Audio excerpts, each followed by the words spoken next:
Buon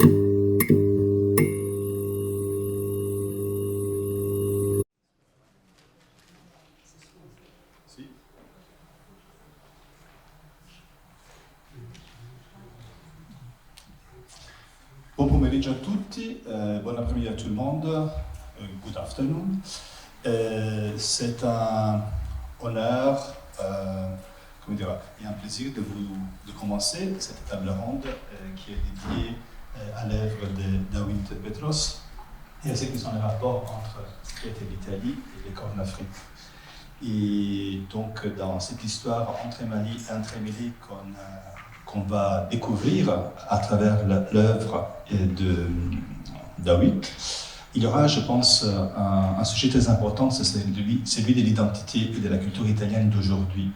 En tant que représentant de l'Institut culturel italien, moi j'étais vraiment partant de soutenir ce projet en tant que table ronde pour avoir l'occasion de réfléchir en tant que moi-même et donner la possibilité à ce qui est le public et ceux qui sont les intervenants, de donner une vision et aboutir sur des thématiques qui donnent une vision de l'identité italienne beaucoup plus complexe de ce qu'on peut imaginer. Et l'idée d'être ici, à la Casa de Montréal, c'est un peu l'occasion de mettre en place une sorte de jeu de miroir super intéressant à travers l'œuvre d'un auteur d'origine de l'Érythrée qui raconte et qui réfléchit sur ce qu'était la présence de l'Italie dans son pays d'origine, avec toutes les controverses, histoires qu'on peut raconter, malheureusement. Et aussi dans un lieu qui, aussi dans tous les contrastes, les controverses, histoires réunies à la fondation de cet endroit, peut-être, et aussi un endroit qui était la place d'accueil des migrants italiens qui sont ici au Canada. Et donc je trouvais super intéressant de jouer dans cette court-circuit à travers les Italiens qui ont migré en tant que colonne en Érythrée, dans les Cornes d'Afrique, une sorte d'émigration des Érythréens en Italie et au Canada, et des Italiens qui sont ici face au public canadien. Voilà, je vous remercie et je laisse la parole à Louise Derry, directrice de la Galerie de l'UQAM. Merci Sandro Capelli, directeur de l'Institut italien de Montréal. Bienvenue tout le monde, ça me fait très plaisir d'être dans ces lieux, dans cette lumière d'un bâtiment mythique maintenant pour Montréal, pour la communauté italienne très certainement, et pour certains des sujets qui nous préoccupent aujourd'hui. Alors, bien sûr, vous l'entendez, ce projet, cette table ronde, c'est le fruit d'une collaboration entre la Galerie de l'UQAM, l'Institut culturel italien et les gens de la Casa Italia qui nous accueillent. Mais ce projet-ci d'aujourd'hui, en ce jour de neige sur Montréal, c'est aussi, c'est bâti sur la base de plusieurs partenariats. Je vais rapidement pour vous dire qu'à l'origine, c'est une exposition qui nous a été proposée par Gaëtane Verna lorsqu'elle était directrice du Power Plant à Toronto. Gaëtane est maintenant au Wexner Arts Center aux États-Unis. C'est aussi avec un partenaire aussi essentiel que Dawit Petros, porté par une œuvre dense, une œuvre porteuse de contenu et d'une très grande importance. On le verra dans un instant. C'est aussi un partenaire fructueux avec une commissaire d'exposition qui est quelque part sur le Zoom et qu'on entendra plus tard, Irene Campolmi. Je crois qu'elle est au Danemark en ce moment, mais qui a été donc en charge des 4 présentations de cette exposition aux États-Unis et au Canada. C'est aussi le partenariat avec des auteurs d'une publication importante. Je la tiens dans ma main, donc si vous avez pu la parcourir, vous aurez pu constater jusqu'à quel point elle est riche d'informations. Et parmi les auteurs de ce catalogue, il y a Fabrizio Gallanti, qui est aussi à l'écran et qui se joindra à nous tout à l'heure. Et puis d'autres invités qu'on va découvrir, des spécialistes, M. Francesco Filippi, qui est juste devant moi et qu'on accueille pour la première fois à Montréal et au Canada, et qui a des choses très importantes à nous dire. Et à distance, qu'Uoldelul Chelati Dirar, collègue, complice de Dawit Petros, et que nous allons découvrir très certainement avec beaucoup d'intérêt. Alors, Une exposition et une table ronde, une pratique artistique à explorer, une réflexion à développer, un dialogue à engager et très certainement une conversation à poursuivre pour laquelle on a besoin d'aide. C'est pour ça que cette table ronde devrait être significative, en tout cas certainement pour moi-même, mais fort probablement pour tous et toutes. Alors, ces perspectives historiques, géographiques, culturelles complexes concernent des questions d'identité, de mémoire collective, d'immigration, d'exil. Et effectivement, nous avons vraiment besoin d'être guidés dans notre compréhension, de notre intention de comprendre ces enjeux. Pour aller vite, on vous propose de regarder en 5-6 minutes, une vidéo qui est en fait le parcours de l'exposition de Dawit Petros à la Galerie de l'UQAM. Donc, vous verrez, pour ceux qui n'ont pas eu la chance de passer à la Galerie, de quoi il s'agit. Et c'est une bien petite partie de l'ensemble de l'œuvre de Dawit Petros, bien entendu. Et nous allons après enchaîner avec Marisa Portolese. Excusez-moi, j'ai besoin de tourner ma page. Marisa Portolese, à qui nous allons confier l'animation de cette rencontre. Alors, Marisa, elle joue un rôle particulier aujourd'hui. Non seulement est-elle animatrice, mais elle sait de quoi nous allons parler. Elle est, she's a Canadian-Italian visual artist born in Montreal, Quebec. She is an associate professor in the Faculty of Fine Arts at Concordia University. Portraiture, representations of women, figures in nature, and recurrent subjects in her artistic practice can be seen in a very important exhibition that has just opened yesterday in Montreal at Occurrence. So I invite you to go and to discover her work. Elle a exposé aux États-Unis, au Canada, en Europe. Elle a étudié à Concordia et c'est là qu'elle a fait la connaissance de Dawit Petros et ils ont partagé depuis ces années des intérêts pour ces sujets que sont l'identité, les racines culturelles, l'immigration, aussi bien que l'amitié. Alors, regardons quelques images et après, Marisa, la salle est à toi. Merci.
les tre assi, les tre scuri del fascismo.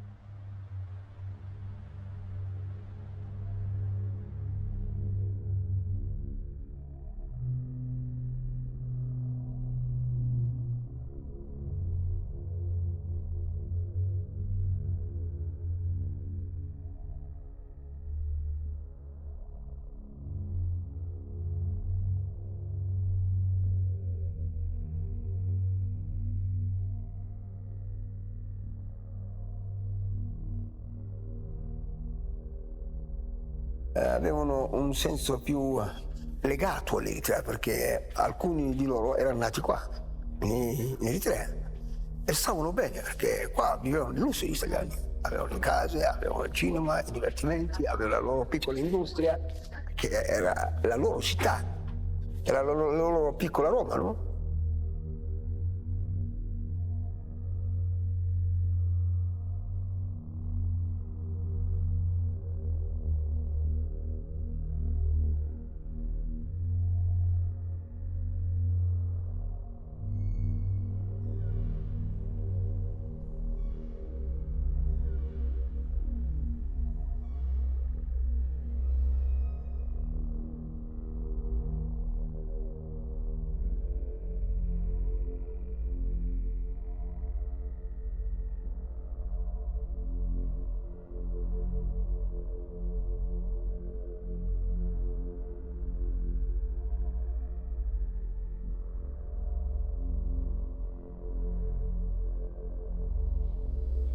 Alors, bonjour tout le monde. Buongiorno a tutti. Hello, everyone. We'll start the conference by introducing the first three panelists for the first segment of the conference today. So the first person that I would like to introduce is Dawit L. Petros, is a visual artist, researcher, and educator. Dawit's work is informed by studies of global modernisms, theories of diaspora, and post-colonial studies. Throughout the past decade, he has focused on a critical rereading of the entanglements between colonialism and modernity. These concerns derive from lived experiences as an Eritrean immigrant, having spent formative years in Eritrea, Ethiopia, and Kenya before settling in central Canada. He is an associate professor in the Department of Photography at the School of the Art Institute of Chicago. Dawit L. Petros est une artiste visuelle, chercheur et pédagogue. Son travail s'inspire des recherches portant sur le global modernisme, les théories de la diaspora et les études postcoloniales. Au cours de 10 dernières années, il s'est consacré à faire une relecture critique des liens troublés entre le colonialisme et la modernité. Ses préoccupations découlent des expériences qu'il a vécues comme émigrant érythréen, ayant passé des jeunes années en Érythrée, Éthiopie et au Kenya avant de s'installer au Canada. Petros est professeur agrégé au département de photographie de la School of Art Institute à Chicago. La deuxième personne que j'aimerais introduire, c'est Irene Campolmi. Bonjour, Irene. Irene Campolmi is a Copenhagen-based curator. Her current research investigates post-colonial queer and feminist theories through performance and hybrid artistic ecologies. She has worked as independent curator and a researcher for 10 years within art museums and institutions across the world, including Musée d'Art de Joliette, Canada, ici au Québec, the Power Plant Contemporary Art Gallery in Toronto, MAT in Lisbon, Portugal, Copenhagen Contemporary in Denmark, Ma in Azores, Portugal, and Kunsthal Charlottenburg in Copenhagen, Denmark. Irene Campolmi est une commissaire d'une exposition basée à Copenhague, Danemark. Ses recherches actuelles portent sur les théories postcoloniales, queer et féministes appliquées à la performance et les écologies artistiques hybrides. Depuis 10 ans, elle travaille comme commissaire et chercheuse auprès de divers musées et institutions artistiques partout dans le monde, notamment au Musée d'Art de Joliette, au Power Plant, au MAT à Lisbonne, au Copenhagen Contemporary à Danemark, au MA à Açores, Portugal, et au Kunsthal Charlottenburg à Copenhagen, Danemark. Et la troisième personne que j'aimerais introduire, c'est M. Fabrizio Gallanti. Bonjour, M. Gallanti. Fabrizio Gallanti is a curator and architect with experience in architectural design, education, publication, and exhibitions.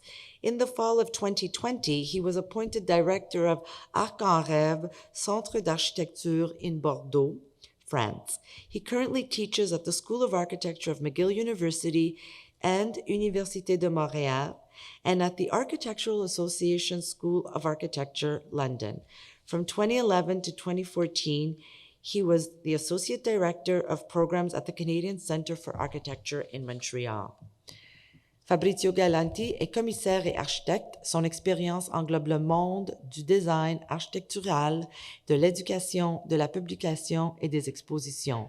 Depuis l'automne 2020, il dirige Arc en Rêve, Centre d'architecture à Bordeaux, en France. Il enseigne aujourd'hui à l'École d'architecture de l'Université McGill ainsi qu'à celle de l'Université de Montréal et l'Architectural Association School of Architecture de Londres.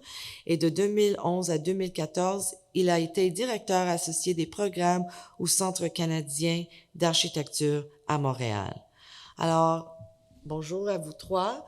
Et on commence avec la première parole à Dawit. Merci, Marisa.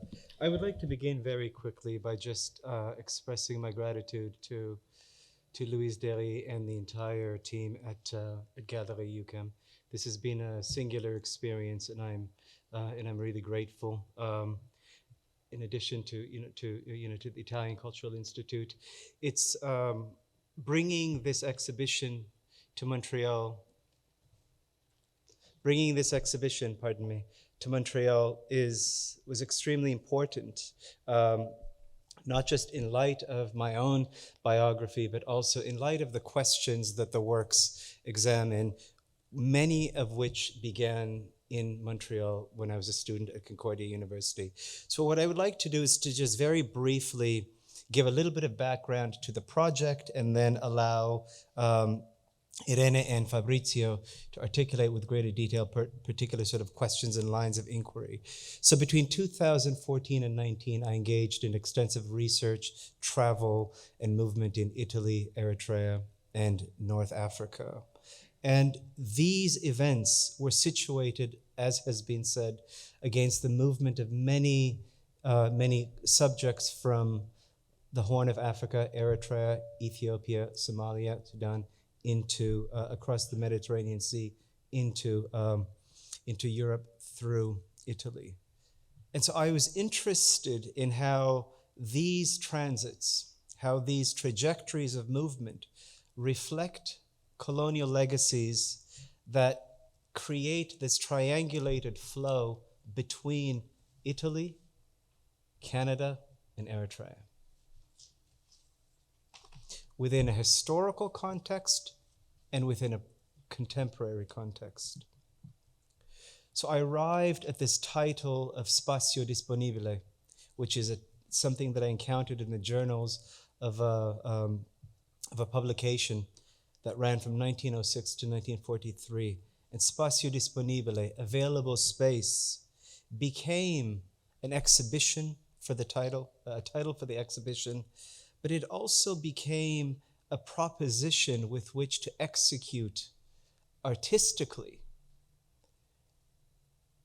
the implications of space and its availability. Not to fill it, but how does one execute and operate with artistic space, with an available space? And so the exhibition, as the wonderful video showed us at the beginning, occupies various aesthetic languages. There are screen prints, photographs, sculptures, shadow boxes, sound, and moving image. And what is important for me is that all of these elements reflect how policies of empire, how these colonial experiences that I've just articulated, how they intersect with space. So the gallery space becomes the context in which we can assess the convergence of forms against the colonial space within an artistic space. And the subject matter that informs the project are three interrelated sort of forms. The first is architecture, infrastructure, and by infrastructure I mean widely infrastructure.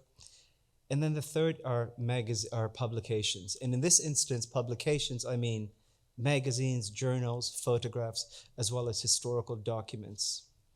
And I'm interested in how these are cultural texts which have encoded within them particular ambitions, intentions, and ideologies.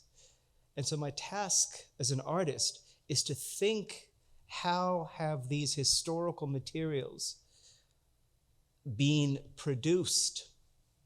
What are the historical conditions that have produced these objects? And how is this production legible within the context of the contemporary? And the second important thing for me is I am working with historical documents which were not intended with me as the subject who's meant to work with them. So a key question that emerges then is, how does an artist positioned as such work with historical documents while simultaneously questioning the authority and the power of the documents? And so thinking about the claims that can be made in an artwork versus the claims that can be made in a historical document, and sort of thinking about the space between these two things. Thank you.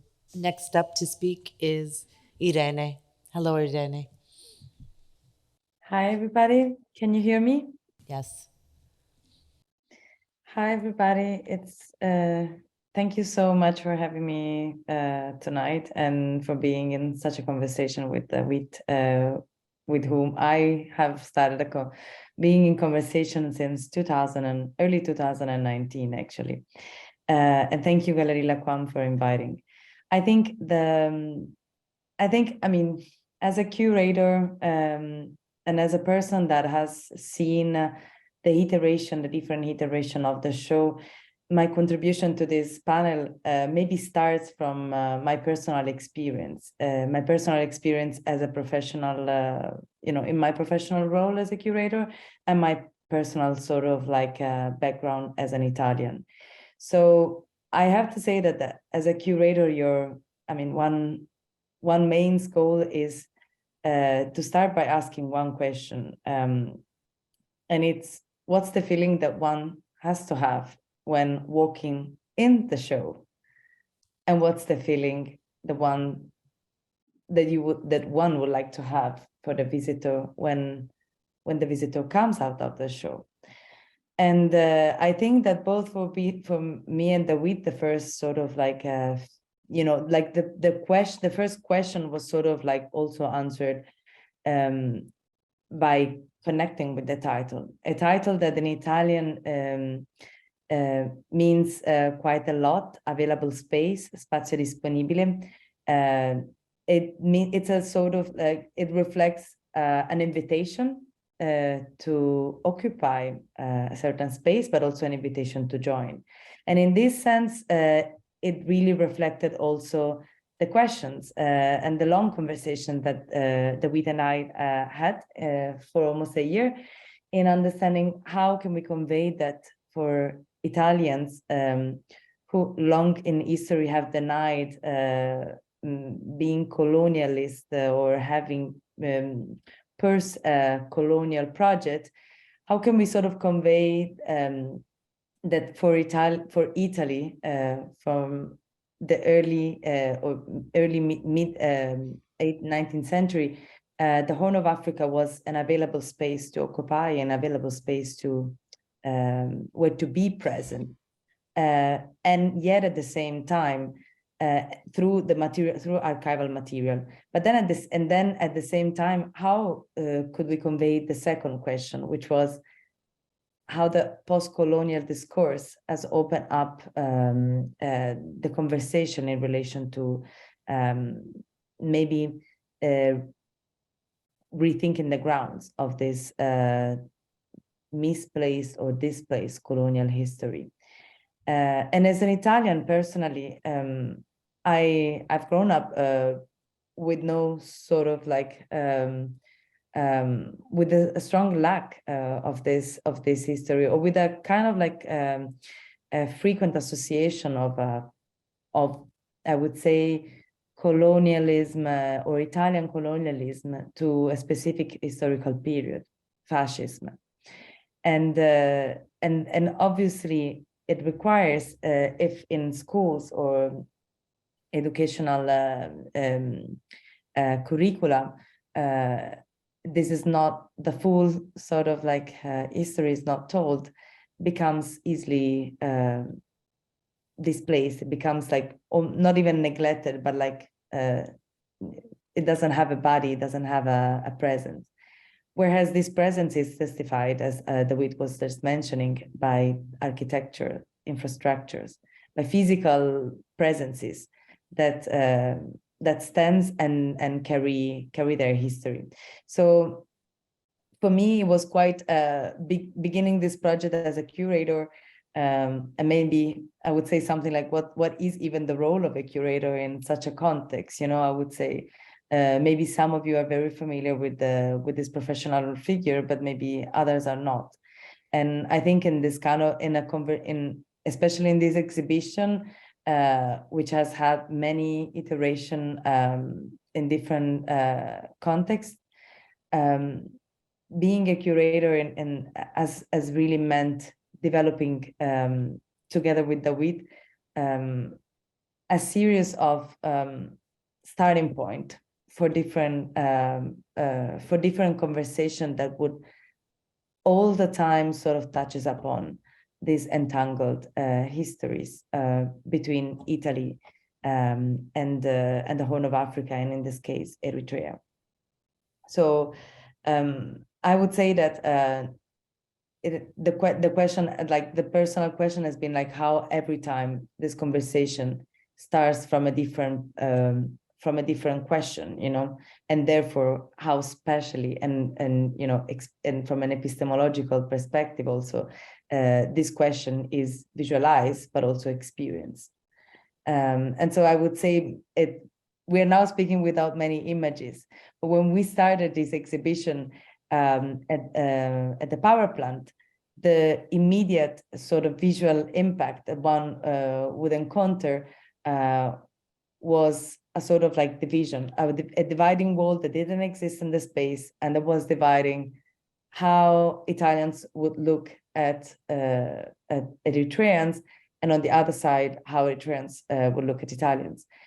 And it's interesting to see that in the different iterations and its conclusion of the tour at Galerie UQAM, this conversation, this initial question, this initial division, dichotomy that was so present in our first conversation or in our initial dialogue in 2019,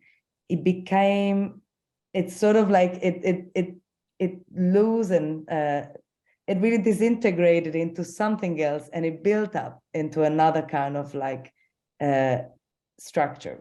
So I have to say that maybe it reflects also that with what we have the journey that we have taken and that we have undergone together. And I mean, I would be very happy to follow up in the conversation with Fabrizio and Dawit, because there is so much to say, and yeah. Thank you. So I would like to leave the word to Fabrizio. Fabrizio, the floor is yours. Yes. Hello. Thank you, everyone, for having me, even from afar. I would like quickly to thank, of course, Dawit for having allowed me to be engaged in the catalog in this conversation, and then Gaetane Verna, who somehow initiated the whole process, as well as Liz Park from University of Buffalo, that was crucial in the editing of the book.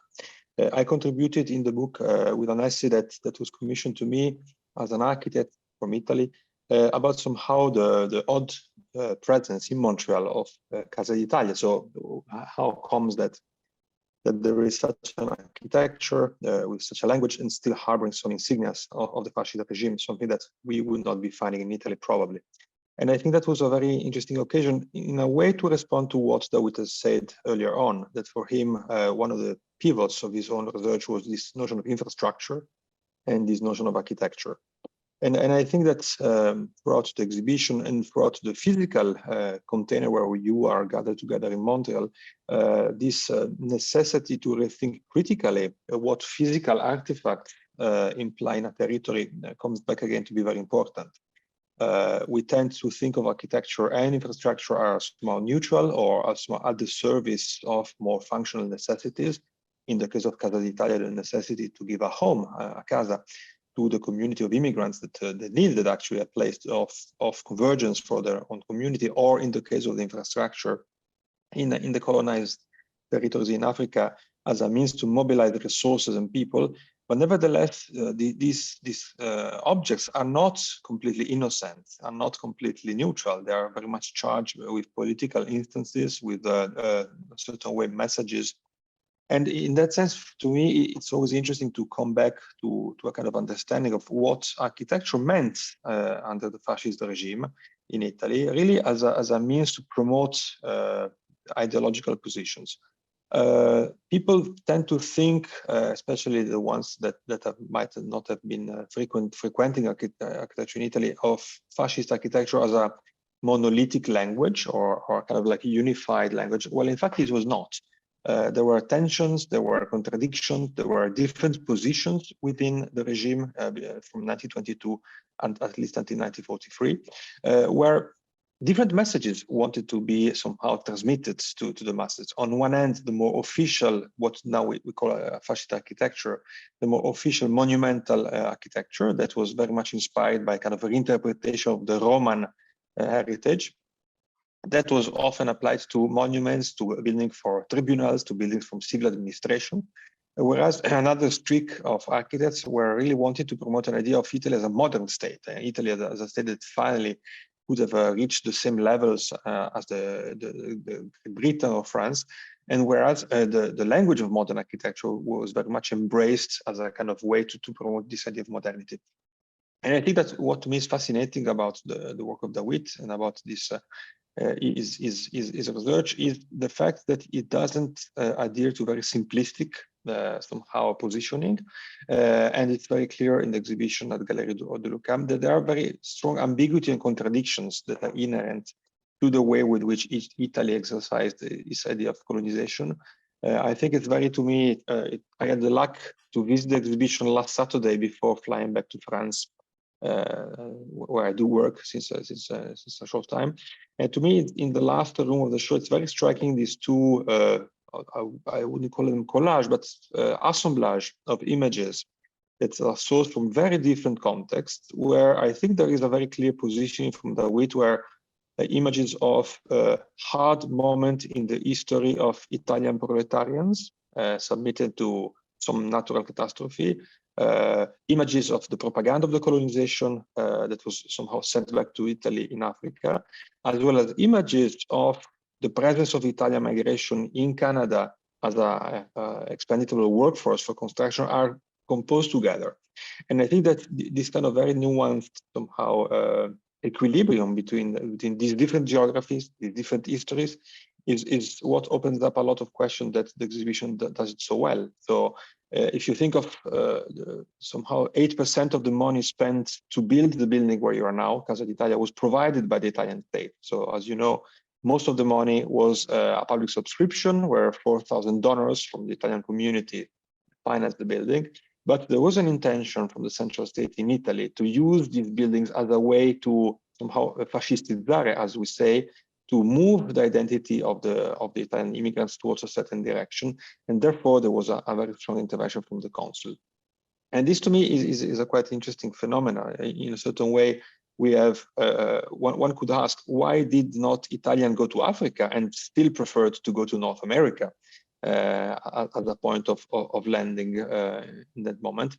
And I think that it very much somehow manifests the intention of an Italian state in the 20s that wanted to play in the fields of the big ones without really having the means for doing so. we're talking in a certain way within the overall scheme of Europe of a still backward country, it still wanted to play with a certain grandeur.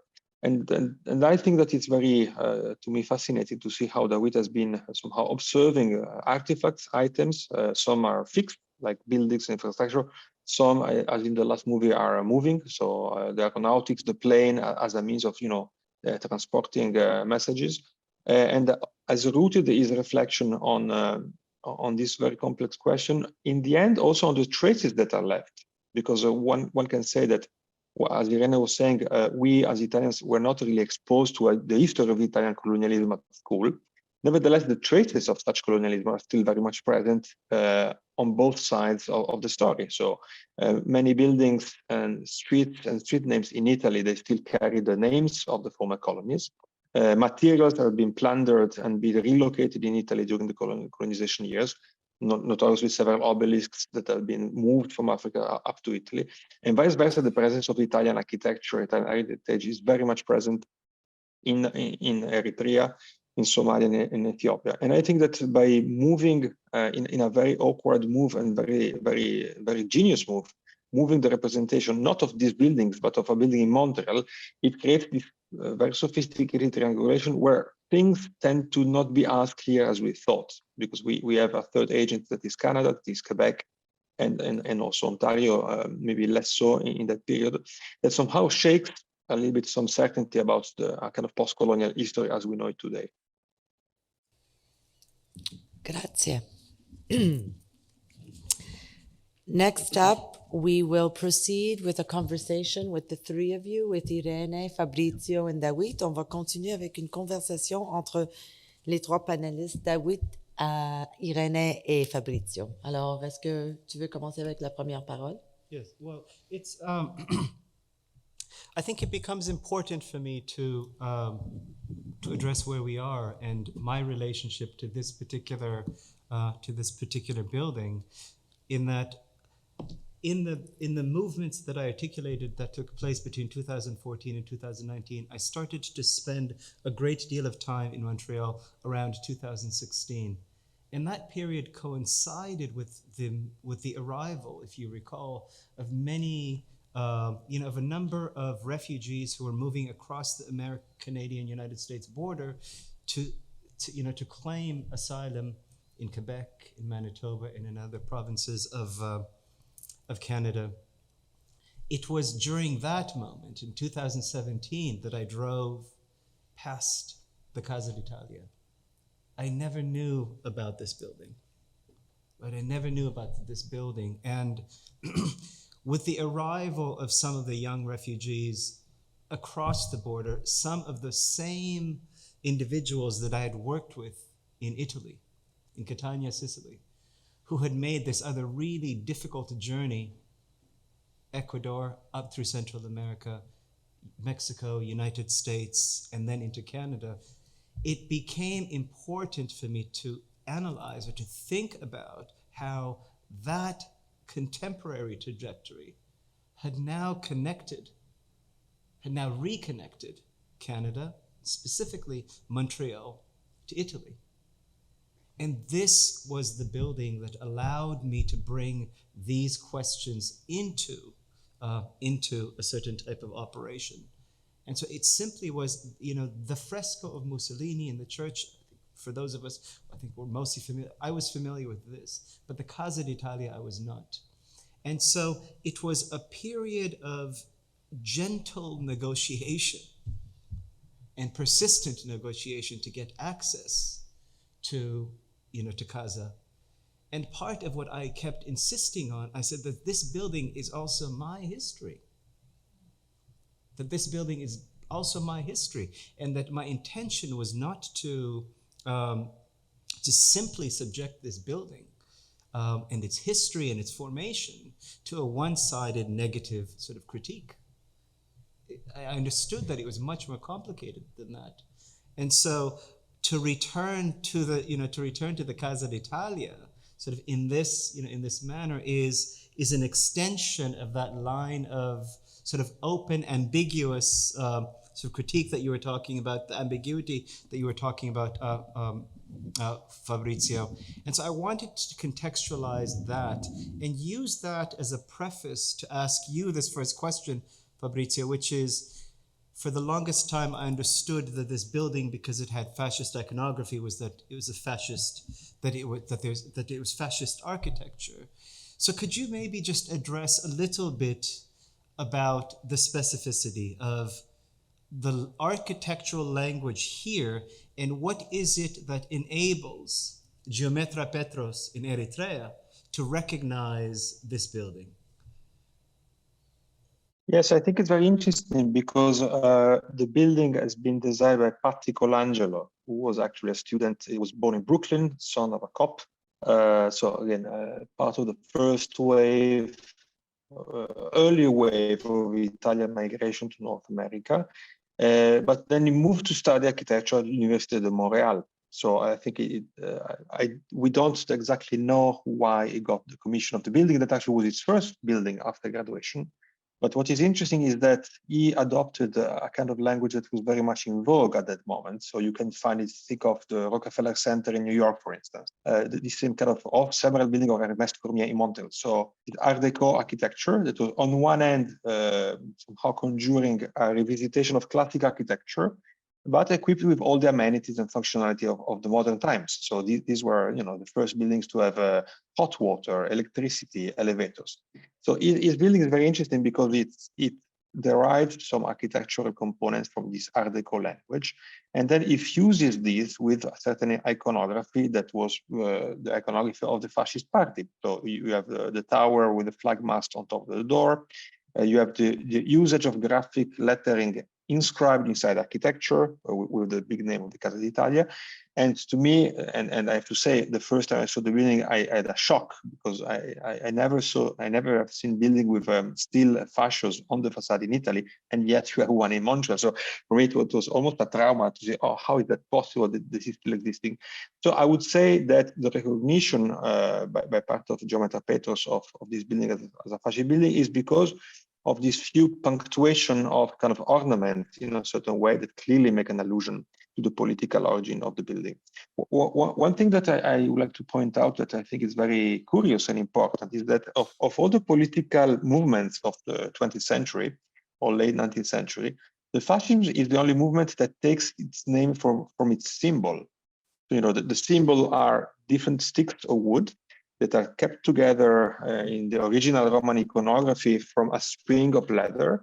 These were carried in Roman times by magistrates who were accompanying judges in the streets in Rome. And the message is that one by one, the sticks are fragile, but if you bundle them together, they will be strong.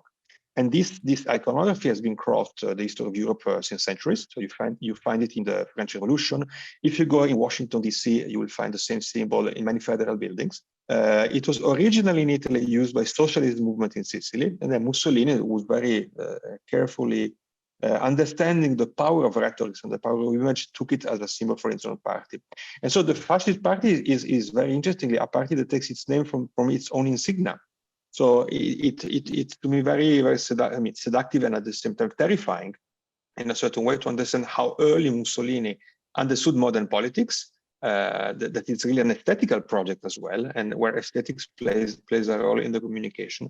And in that sense, I think that the Casa d'Italia is not a fascist architecture, but it is a fascist building. Because it doesn't really, if you compare it to several cases of how to say, a quintessential fascist architecture in Rome or Palermo or other places in Italy, it doesn't really entirely somehow imitate the language that was available in Italy. But by fusing this kind of ornamental element with the North American Art Deco, it ends up being a kind of like a representation of the fascist party at the time. Yeah.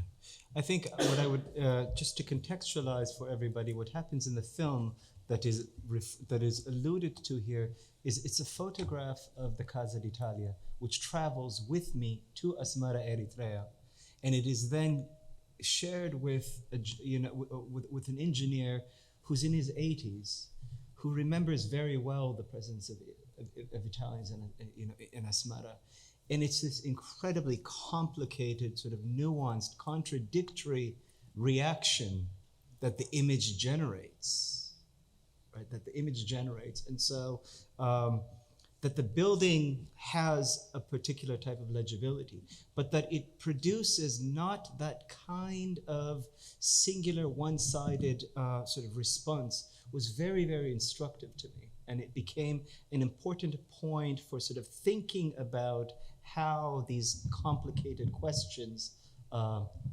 to be posed. I think the other question that I would have for Irene is, there were no iterations of the exhibition that were the same, meaning the exhibition in many regards felt new across the 4 institutions. So the exhibition that deals with migration was itself a migrant. It moved across boundaries across Canada, it moved across international boundaries, it moved across boundaries of language.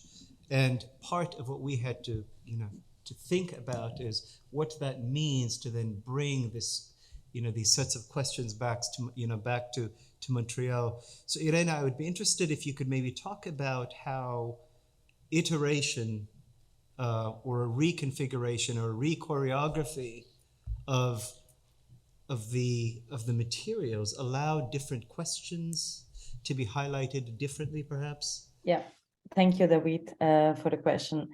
I mean, as I mentioned at the very beginning of the presentation, the first sort of, when we first opened the show at the power plant, the visual sort of, I mean, the exhibition would start with two sculptural pieces that would function as gates. They were reproduction in large scale of a pamphlet, the cover of a pamphlet, with the title La questione africana, the African question, which was paired by one of your work, like that reproduced same way another cover of the same cover of the book, but with another title, La questione italiana, the Italian question. And was interesting because it was this like presentation with these two gates that was facing the African question and the Italian question, namely, why would Italy occupy or go to Africa to create, to colonize available spaces? And I say this obviously with regard in inches. And the other aspect would be like, why are Africans right now migrating and coming to the Italian shores? So this whole this big question was the beginning and also the end of an exhibition that was almost going on a loop. And at the center of this loop, there was a dividing wall that was exactly, presenting the Italian question, the motivation why Italians were advancing in relation to occupying Africa and their whole colonial and imperial project, and on the other side, how this effect, the aftermath of this colonization has actually created has left a seed, has left a presence that is a material presence in the Horn of Africa that created a link, a direct link for people in moments of need to migrate to the place. And so I think that kind of question on how the Italian question and the African question really, from starting in the first exhibition, the first iteration of the exhibition, as a literary dichotomy, as a black and white, as an yin and yang, it slowly merged into a different configuration of, if this is not the starting point, maybe the starting point is to talk about the entanglement. And maybe the starting point is not the division between the Italian colonial project more than 150 years ago, and the current migration anti-migration policies that Italy has in relation to Africans arriving to the Italian shore. And so I think that like the iteration at l'UQAM really presents another side of almost, I would say, like in the black and white division of this initial sort of way of thinking about the conversation. Right now we are really having a mix.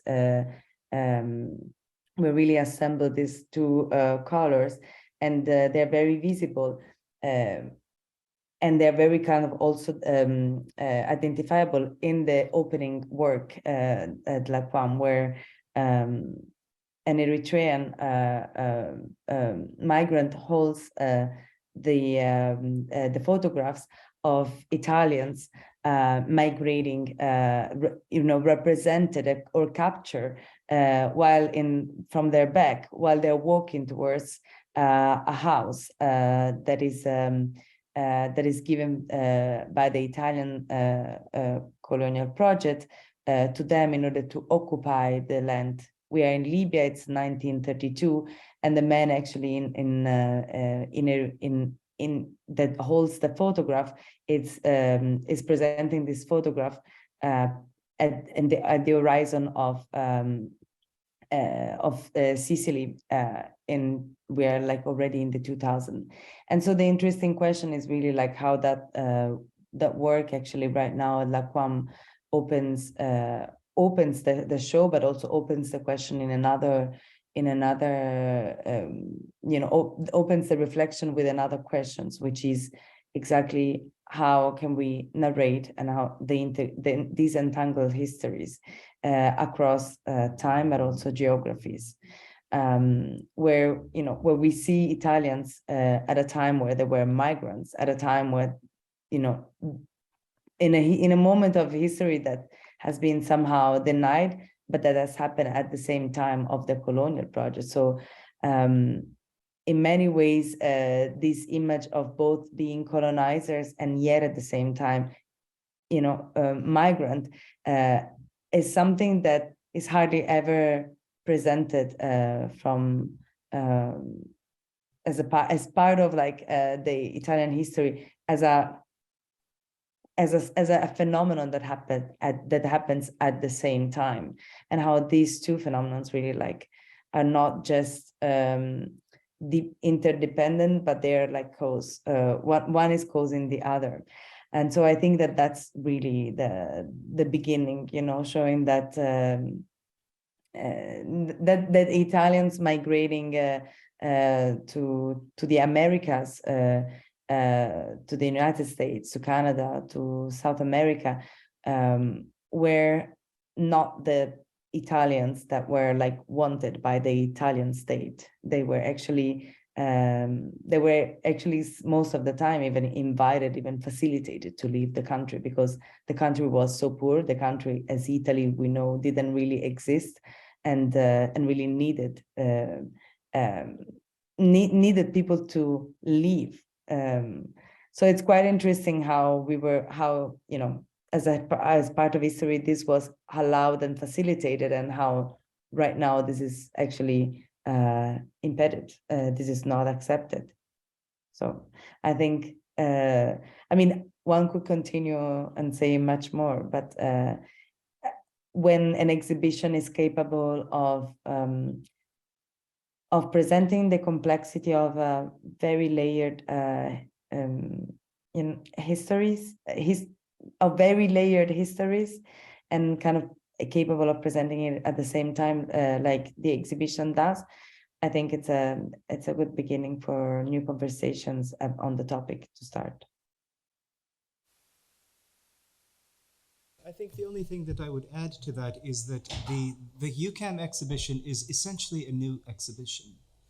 It was an opportunity to, Louise was very generous when we met, and who said, as you continue to evolve with the research and with the work, feel free to bring the work into the exhibition. And that was a really important gesture, because part of what that articulates is that these are questions that continue, and these are not, these are questions that continue, and in a sense, I'm dealing with the present, right? So that it is important that the material continues to live and produce and generate different iterations of itself, so that the evolution of the questions continues to be legible. Yeah. Thank you. Thank you, all three. So now I think we will open up the floor to a question and answer period. So if you want to raise your hand, I'll take note of who's asking questions. And if you have any issues with, you can ask in English or in French or in Italian, and we'll try to translate as fast and as efficient as possible. Thank you. Yes, sir. Yeah, there's one thing that was not mentioned in the history, the description of the context, the historical context in the 30s. Canada, and I think, I'm not a historian, so I know a little bit, and I remember the essential things. Canada and Britain, I think, a lot of other countries admired Italy, admired the movement, because it started as a socialist movement, and it was doing some good things. I think that's one of the themes here. It was doing some good things. It did bad things, but it also did some good things. And that's why there's the statue or the painting of Mussolini in the church. And Montreal was glad to receive this opportunity to have this presence here. And so Canada admired Italy. It was not negative, the relationship. It only became negative afterwards when he made the big mistake, you know. This was not mentioned in the context. Yeah, I think all I would add... because there was a perplexity. Yeah, because absolutely. You mentioned the perplexity of why is it that this was built here with these symbols? Well, that's the answer to it. If I... Fabrizio, go ahead. Can I say... Well, just to be more specific, it was built where it's built because the land was ceded by the city of Montreal, by the then mayor, that was an ardent and fervent supporter of Mussolini. It was Quebecois, and it was given as a way of thanking the Italian community for having supported him in the elections. So the land is given by the city to the Italian community. Then there is a very quick and very fast fundraising campaign within the local community. And maybe one thing that could be also added is that people who left Italy, they discovered to be Italians only when they arrived in North America, because they left Italy as people from Molise, from Calabria, from Campania. I mean, the idea of being Italian is a kind of almost artificially imposed identity within Italy for a long time. Actually, Italian as a language did not affirm itself in the country until 1960, when television started somehow to homogenize the language. Otherwise, people would have continued to talk the local dialects. And I was in Bordeaux 2 days ago in a pizzeria, and there was a table of people from Napoli, and I swear that I could not understand what they were saying, because they speak a different dialect from the city where I come from. So there was this very, very quick fundraising, and I agree with you. There was a general benevolent attitude towards the fascists in the Canadian society, because they were anti-communist, so they were the enemies of the Bolsheviks that were, of course, terrifying all the bourgeoisie of the planet. In the case of Montreal, because they were supposed to be at the side of the Catholic Church, and in fact, the most fervent fascists were the priests in the local community in Montreal. And when things started to change is when Italy dared to invade Ethiopia. Somalia. So until that moment, it was okay. And then all of a sudden, because Italy was really starting to compete with imperial powers in Africa, with France and Britain. Canada was under Britain back then. It was the moment where the public opinion started to shift. Oh, these Italians, they're starting to get too powerful. So the Society of Nations condemned Italy, and then later with the Second World War, of course, things changed even further. Yeah. Dawit, do you want to add anything? No, I think all I was going to add is that it's, I think, I'm withholding a little bit because we have two panels, and the second panel is really going to look at some of these historical questions. but there is also, I think that the immensity of this is that the immensity of the subject and the brevity of time means that we have to be selective about what we discuss. But I think Fabrizio responded beautifully. Eloquently. Yeah. Are there other questions? Ça pourrait être une question et ça pourrait aussi être un commentaire. Ça commence par un remerciement. You mentioned the complexity of what you're showing to us. I mean, it's layered and it's bringing even more layered. Now, I think that what is interesting is that it is helping us to push our thinking about colonialism a little bit further. I'm retro thinking with you.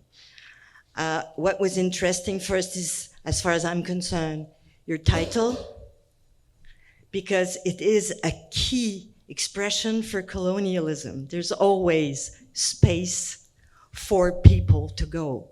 So this is how, for example, the Spaniards and the French and the British came to North America, and this most probably was a first wave, a second wave, a third wave, to build where there is space for whom.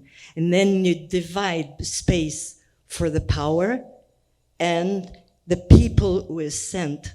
The people sent or came are tools of power.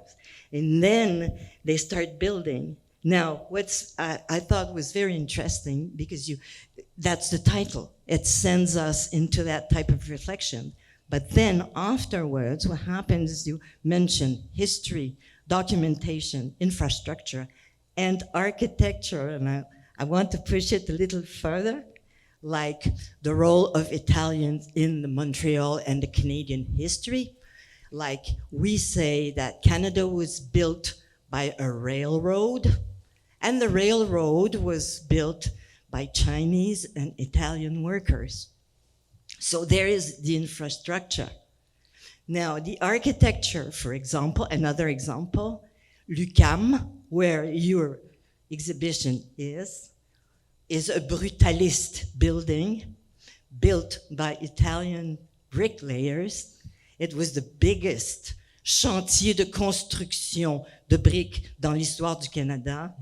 And it is a building that is there to try and install a place for the French to get education back to it. So we see, and so what you're showing us or bringing up is something for us, because you talked about complexity, and given that it is complex, it is not this or that, it is like marble. And so I find that very, very interesting, because it brings us in a very, I would say, almost soft-spoken way of talking about our part in something that is pretty rough and ugly. But it's there, so what do we do with it? And where we cannot stop thinking about it just because it belongs to a very ugly time in history of the 20th century. Alors, voilà. Merci de cette exposition, parce que ça nous amène vraiment à réfléchir à notre propre rôle dans notre propre histoire et dans l'histoire des autres. Merci. I think, I think you've put it perfectly. These are brutal and ugly histories, and we're all complicit. Right, we're all complicit. So, yeah. So I think we're going to end it here. We started a little bit late, and we have some people waiting. Well, Mr. Chelati Dirar is waiting for us. So I think I will give everyone a 10-minute break and then come back for the second part of today's panel with a whole new set of panelists. Have a good break. Thank you. Merci. Thank you. Thank you. Thank you. Thank you so much for having us. Thank you, Irene.